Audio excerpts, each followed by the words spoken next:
I have a full-length walkthrough on my YouTube channel, but here's a quick version of how I made my Sandwich Lady cosplay from RuneScape.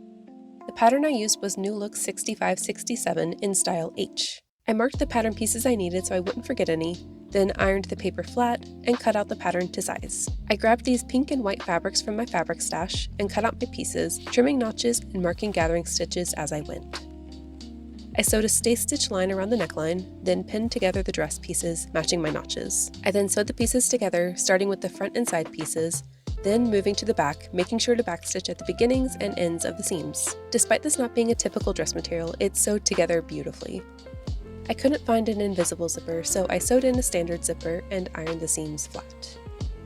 I serged the rest of the seams on the dress and sewed the facing to the neckline, then serged that seam as well. I may have gone a little extra with the serger this time, not gonna lie.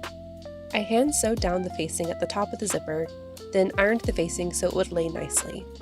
The sleeves were sewn together, and then the edges were folded up once, ironed, folded again, ironed, and top stitched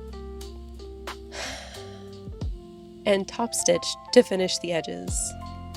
I gathered the top of the sleeves, then sewed them to the dress. The dress was shortened and then serged, and I finished the hem with another round of top stitching. I cut out strips of my pink and white fabrics and pinned them together, alternating colors. The strips were sewn and then serged. I eyeballed the final shape of the apron and added on a waistband, then attached a lining as well as some cute little 1-inch waistband ties. I sewed up a little pillow for my basket using some bread fabric and bought some fake bread. I 3D printed and painted some earrings for funsies, made a little hair bow out of that same bread fabric, and sewed up a little hat with some clips because I am not fighting bobby pins at 7 a.m. in a con hotel room. And that's how I made this. You can check out the full-length video on my channel if you want a more in-depth look, and I'll see you next time. Bye!